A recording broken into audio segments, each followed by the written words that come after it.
आज हम लोग क्लास 12 फिजिक्स का विद्युत धारा चैप्टर का न्यूमेरिकल जानेंगे, है ना। जो ऑफलाइन क्लास में इसका थ्योरी हम पढ़ा चुके हैं, अब इसका न्यूमेरिकल जानेंगे। स्टूडेंट, न्यूमेरिकल बनाने का सबसे इजी तरीका है क्वेश्चन को पढ़ के डेटा लिखिए।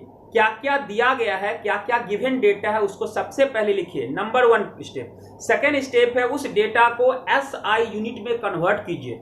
एस है जैसे कि मीटर, अगर लेंथ दिया गया है तो सेंटीमीटर में है, अब तो उसको मीटर में कन्वर्ट करना है। टाइम है आवर में है, सेकंड में कन्वर्ट करना है। अदरवाइज जितना भी है सबको इसको एसआई यूनिट में कन्वर्ट कर लेना है। एंड लास्ट उसमें फॉर्मूला अप्लाई कीजिए, बन जाएगा। यानी कि 70% 80% काम हो जाता है यदि डेटा सही से लिख लेते हैं तो।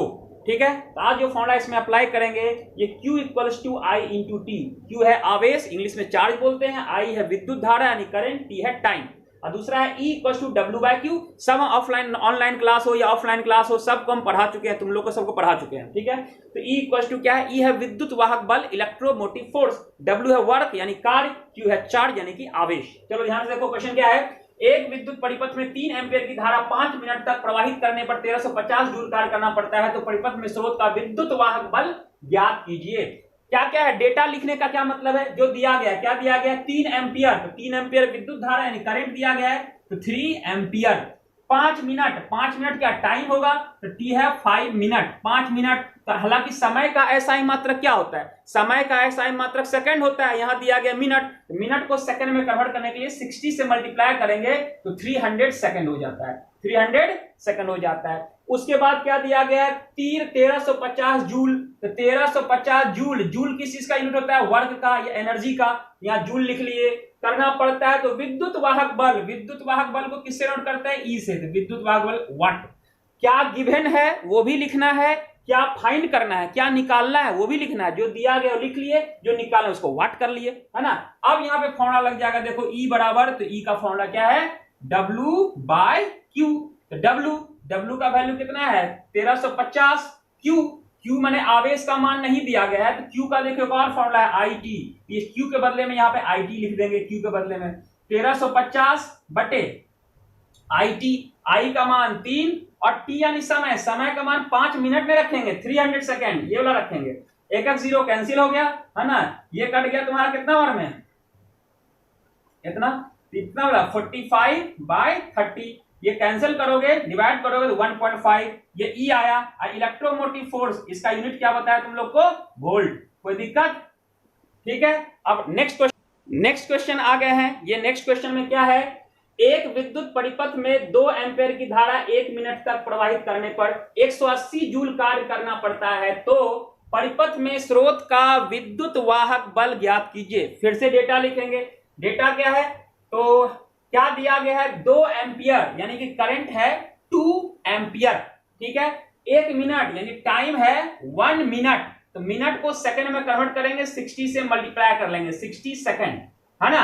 180 जूल यानी W दिया गया है 180 जूल, है ना। तो विद्युत वाहक बल E ज्ञात करें। व्हाट? फिर से वही सूत्र, E बराबर में पीछे बताए थे W बाय Q, है ना। अब Q को क्या कन्वर्ट कर लिए थे हम लोग? IT लिख लिए थे। W का मान 180, है ना। सबका वैल्यू पुट कर दीजिए, है ना। ये 3/2 यानी 3/2 को डिवाइड करेंगे तो 1.5 यूनिट वोल्ट। कोई डाउट है? कोई डाउट नहीं होगा, क्लियर। नेक्स्ट क्वेश्चन की ओर चलते हैं। Question number 3। क्वेश्चन नंबर 3 है मेरे पास। नीचे दर्शाए गए चित्र में एमीटर तथा वोल्ट मीटर का पठन ज्ञात करें। यानी कि जो फोटो बन रहा है, पिक्चर दिख रहा है, इसमें एमीटर यानी करंट बताता है, वोल्ट मीटर वोल्टेज बताता है। बताओ कि करंट कितना होगा, वोल्टेज कितना? पठन यानी कि रीडिंग, करंट और वोल्टेज कितना होगा। जबकि डायग्राम क्या दिख रहा है? ये एक्सटर्नल रेजिस्टेंस है, बाहर का। अच्छा, ऑफलाइन क्लास में कल तुम लोग का क्लास लिए थे, ऑनलाइन क्लास तो बताए थे कि एक्सटर्नल रेजिस्टेंस को कैपिटल R, बाहरी प्रतिरोध को कैपिटल R से दर्शाते हैं, सेल के आंतरिक प्रतिरोध को स्मॉल r से, और सेल का विद्युत वाहक बल, है ना। अच्छा, ये जो सेल के साथ लगा हुआ है, ये जो सेल है ना, बैटरी के साथ जो प्रतिरोध है, ये बैटरी का आंतरिक प्रतिरोध है, और तुमको थ्योरी में लिखवाए भी होंगे परिभाषा में, आंतरिक प्रतिरोध को स्मॉल r से दर्शाते हैं। ठीक है, चलो तो सूत्र क्या हमको निकालना है? V और I। डाटा पहले लिखते हैं। सबसे पहले तुम लोगों को क्या सिखाया है कि डेटा लिखिए, क्वेश्चन पढ़ के डेटा लिखिए। क्वेश्चन में डेटा नहीं दिया गया है, सारा डेटा चित्र में, फिगर में दिया हुआ है, उससे देख के लिखेंगे। क्या क्या दिया हुआ भाई? तो 12 वोल्ट, ये सेल के बगल में 12 वोल्ट निकल है, इसलिए V नहीं लिखेंगे, E लिखेंगे। सेल के बगल में लिखा 12 वोल्ट। तो यहां दिया गया E इक्वल्स टू 12 वोल्ट, है ना। सेल के बगल में रेजिस्टेंस है, तो सेल के लिए resistance small r, internal resistance of cell, आंतरिक प्रतिरोध को स्मॉल r से दर्शाते हैं 2 ओम, ये गलती मत करना। और बाहर जो रेजिस्टेंस है, बाहर प्रतिरोध कैपिटल R 4 ओम, स्मॉल r कैपिटल, ध्यान से लिखना। यही डेटा है, 3 दिया गया, ये उल्टा मत करना। क्या निकालना है? V यानी वोल्टेज निकालना है, और क्या निकालना है? A यानी करंट निकालना है। यहां तक समझ में आ गया? यहां तक कोई डाउट नहीं? अब क्या करते हैं, हम इसको फॉर्मूला लगाते हैं। इसमें कौन सा फॉर्मूला अप्लाई करेंगे? यहाँ पे फॉर्मूला है E equals to I into capital R plus small r, और दूसरा है V equals to I R, Ohm's law. ये दोनों फॉर्मूला भी तुम लोग को पढ़ा चुके हैं कल वाले क्लास में। E equals to I capital R small r, V equals to I R. ये है विद्युत वाहक बल, करंट, बाहरी प्रतिरोध, आंतरिक प्रतिरोध, वोल्टेज, ये सारा बात है। चलिए यहाँ पे ये है मेरा, तो क्या करेंगे, हम फॉर्मूला अप्लाई करेंगे। क्या फॉर्मूला अप्लाई करेंगे? हमको V निकालना है। V के लिए आई आर चाहिए, कैपिटल R, तो कैपिटल R का मान नहीं दिया है, पहले क्या इस कैपिटल E निकालेंगे। E इक्वल क्या होता है? I R plus small r, ठीक है। तो I का वैल्यू कितना है नहीं पता, कैपिटल E का वैल्यू 12, E के प्लेस पे 12 यहां से देख के लिखेंगे। I का वैल्यू नहीं पता है ना। R कितना? कैपिटल R है 4 प्लस स्मॉल r 2, है ना। तो 12 इक्वल्स टू I, 4 प्लस 2 6, तो I इक्वल्स टू क्या होगा? 6 डिवाइड 12 बाय 6, यानी कि कितना एम्पियर हो जाएगा? 2 एम्पियर। करंट, यानी करंट यहां फाइंड करना है। एमीटर तो करंट ही बताता है ना, तो करंट फाइंड करना है 2 एम्पियर। ये पहला आंसर कितना हो गया? 2 एम्पियर। यहां तक क्लियर है? नेक्स्ट हमको क्या निकालना है? वोल्टेज। वोल्टेज का V इक्वल्स टू, यहाँ पे क्या फॉर्मूला बताया है? आई आर, तो V इक्वल्स टू I का वैल्यू भी जस्ट पीछे क्या निकाला है? यहाँ पे 2, तो 2 एम्पियर, और कैपिटल R का वैल्यू यहाँ 4 है, देन यहाँ पे 8 वोल्ट। क्लियर है? नेक्स्ट क्वेश्चन नंबर 4 है मेरा। नीचे दर्शाया गया चित्र में एमीटर तथा वोल्ट मीटर का पठन ज्ञात कीजिए। सेम वैसा ये क्वेश्चन नंबर 3 जैसा है, प्रैक्टिस करना है। रीडिंग लिखिए, क्या क्या डेटा दिया गया लिखिए। क्या है? 6 वोल्ट सेल के लिए है, तो कैपिटल E सेल के लिए 6 वोल्ट, ठीक है। सेल के बगल में जो रेजिस्टेंस है उसको स्मॉल r बोलते हैं, है ना, सेल का आंतरिक प्रतिरोध। और जो बाहर जो रेजिस्टेंस है यानी प्रतिरोध, उसको कैपिटल R बोलते हैं। उल्टा मत करना। निकालना है वोल्टेज निकालना है, और एमीटर क्या बताता है? करंट, तो करंट निकालना है। यहां तक क्लियर है? तो चलो फिर से देख लो, ये फॉर्मूला कौन सा लगाते हैं? E इक्वल्स टू E बराबर I into capital R plus small r। E का वैल्यू 6, I का वैल्यू नहीं पता, फाइंड करना है। I का वैल्यू नहीं पता है, कैपिटल R का वैल्यू 2, स्मॉल r का वैल्यू देख देकर रख लीजिए। 6 I 2 प्लस 1 3, तो I का क्या होगा? 6 बाय 3, यानी कि कितना? 2 एम्पियर। ये पहला आंसर हो गया, 2 एम्पियर। नेक्स्ट सेकंड क्या करना है? I का वैल्यू 2 एम्पियर आ गया। फॉर्मूला क्या है हमको? I R, V equals to I R. V बराबर I का वैल्यू 2 आया था वो, और कैपिटल R का वैल्यू लिखना है, स्मॉल r नहीं, कैपिटल R, ये वाला कैपिटल R। यहाँ कैपिटल होता है, यहाँ पे स्मॉल r नहीं होगा, यहाँ कैपिटल ही होगा। V equals to 4 volt. यहां तक क्लियर है? नेक्स्ट क्वेश्चन नंबर 5 देखते हैं।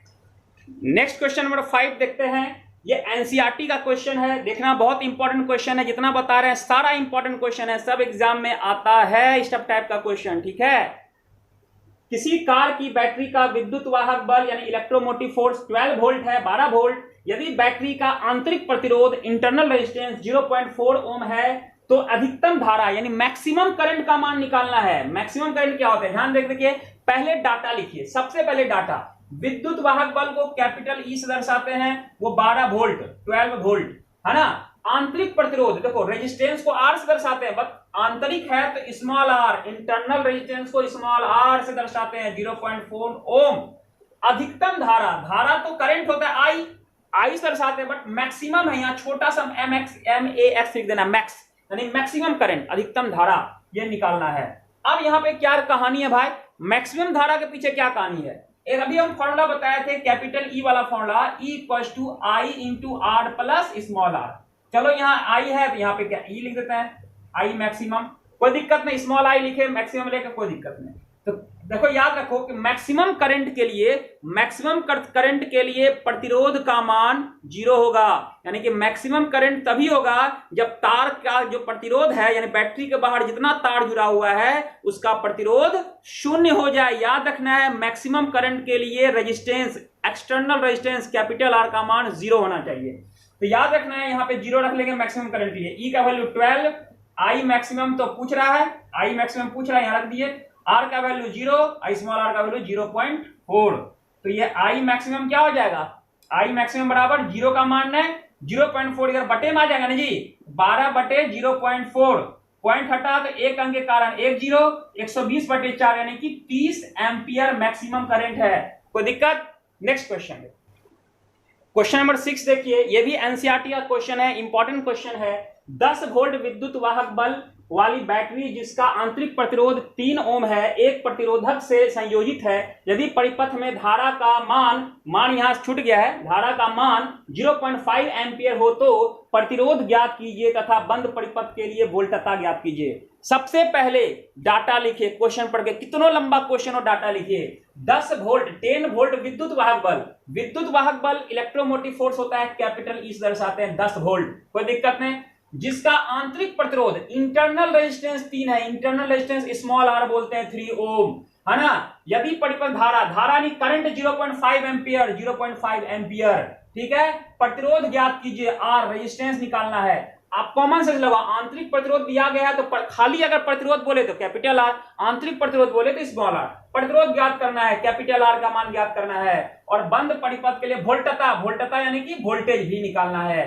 सेम वही फॉर्मूला लगाना है, दिमाग नहीं खाना है ज्यादा। I into capital R into small R plus capital R plus small R. E का वैल्यू 10, आई का वैल्यू नहीं, हाँ 0.5 है ना, कैपिटल आर का वैल्यू नहीं पता, स्मॉल आर का वैल्यू 3। चलो 0.55 को लिख सकते हैं, पॉइंट हटाए तो 0 यहां लगा देते हैं, ठीक है। ये 2 बार में कट गया, 10 कोना कोनी गुना करते हैं, क्रॉस मल्टीप्लीकेशन 1/2 खाया ना, ये हो गया 20, यहां बचा r प्लस 3, तो r बराबर क्या हो गया, 3 उधर जाकर घट जाएगा तो 20 में से 3 जाएगा 17 ओम, ये r का वैल्यू हो गया। कोई दिक्कत? ये कैपिटल आर आ गया 17 ओम। अब वोल्टेज निकालना है भी, तो भी निकालना है कैसे, V equal to I R, भी में कैपिटल आर होता है, याद रखना है, भी में capital R, V equal to I का वैल्यू 0.5 इंटू आर, अभी कैपिटल आया कितना 17, 0.5 होता है बटे 2, है ना। इसको सॉल्व करोगे 85, 17×5 = 85/10 यानी 1 0 के लिए 1 दशमलव पहले घसका देंगे, 1 0 नीचे 1 दशमलव यहाँ 8.5 वोल्ट। डाउट?